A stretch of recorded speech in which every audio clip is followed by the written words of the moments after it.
Perkenalkan, nama lengkap saya Maria Devonia Alfiani.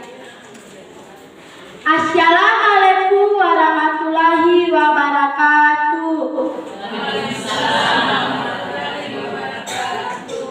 Shalom. Sampai. Om Swastiastu. Namo Buddhaya. Salam kebajikan. Yang terhormat para dewan juri, yang terhormat para kepala sekolah sekecamatan Borong, yang terhormat Bapak dan Ibu guru, yang terhormat peserta lomba sekalian, dan singkatnya hadirin sekalian. Pada kesempatan pertama, marilah kita mengucapkan syukur kepada Tuhan karena atas berkat dan rahmat-Nya kita semua dapat terkumpul di sini dalam keadaan sehat. Pada kesempatan ini, saya akan membawakan sebuah pidato dengan judul Pendidikan di Manggarai Timur di Era 5.0, Antara Tantangan dan Harapan. Pada dasarnya, pendidikan menjadi salah satu indikator penting dalam mengembangkan peradaban suatu bangsa. Maju mundurnya sebuah bangsa ditentukan oleh sistem pendidikan. Pengembangan sektor pendidikan menjadi sebuah investasi dalam memajukan peradaban bangsa. Hal inilah yang melatar belakangi pengembangan sistem pendidikan di setiap negara di dunia dan khususnya di Indonesia. Pengembangan sistem pendidikan mesti beradaptasi dengan zaman yang terus berubah. Saat ini, Indonesia dan masyarakat global tengah memasuki era 5.0. Era ini merupakan pengembangan lanjutan dari revolusi industri 4.0. Secara hakiki, revolusi industri merupakan sebuah perubahan radikal dalam pola hidup bersama umat manusia secara teknologi sebagai konsekuensi langsung dari aneka penemuan dan karya cipta dalam bidang ilmu pengetahuan.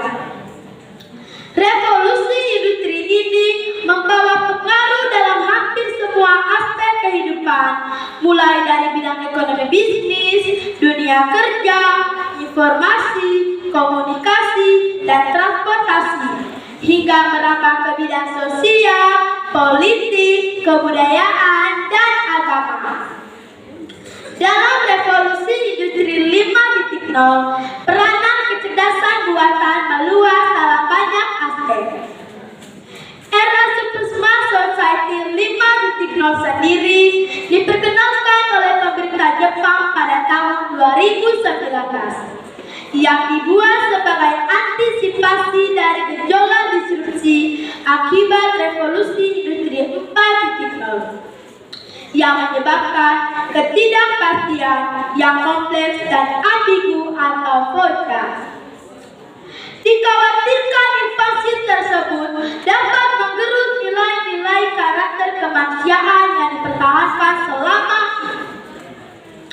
Oleh karena itu, sektor pendidikan perlu mengantisipasi agar revolusi industri 5.0 tidak membawa dampak negatif dalam proses pembelajaran dan perkembangan karakter peserta didik. Hal ini menjadi urgen dalam konteks pendidikan di Manggarai Timur. Perkembangan revolusi industri 5.0 telah berdampak dalam proses pendidikan di daerah kita tercinta ini. Agar pendidikan di Manggarai Timur semakin maju di era 5.0, maka perlu dua hal penting. Pertama, adaptasi. Adaptasi menjadi hal penting dalam dunia pendidikan di Manggarai Timur.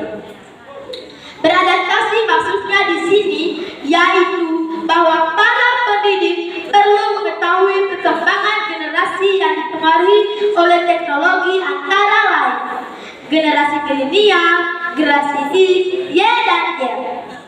Para pendidik perlu mengembangkan percakapan yang penting agar bisa beradaptasi di era 5.0, yaitu kreativitas, berpikir kritis, komunikasi, dan kolaborasi. Kedua, kompetensi. Di era 5.0 perlu mengembangkan kompetensi. Para guru di Manggarai Timur perlu mengembangkan kompetensi 6 literasi dasar yang penting, yaitu literasi numerasi, literasi sains, literasi informasi, literasi finansial, literasi budaya, dan kewarganegaraan. Selain itu, guru juga perlu melatih siswa agar berperilaku baik, berkarakter, dan kecakapan untuk menyelesaikan persoalan. Ideal di atas perlu diimbangi dengan dukungan infrastruktur yang baik, seperti kesediaan kelengkapan di sekolah, sarana dan prasarana pembelajaran, dan pengembangan metode pembelajaran berjalan lancar. Oleh karena itu, Dinas Pendidikan dan Kebudayaan Manggarai Timur bersama stakeholder perlu bekerja sama dalam menyukseskan pendidikan daerah ini agar menghasilkan generasi muda yang cerdas dan berkarakter. Di akhir pidato ini, saya ingin menyimpulkan bahwa pendidikan sangat penting untuk kemajuan negara dan kemajuan daerah Manggarai Timur. Guru dituntut untuk mampu beradaptasi dengan teknologi dan berkompeten agar pendidikan di daerah kita tidak tertinggal dengan daerah lain. Charles Darwin pernah berkata, bukan makhluk terkuat atau terpintar yang mampu bertahan, melainkan mereka yang bisa beradaptasi dengan perubahan. Sekian dan terima kasih.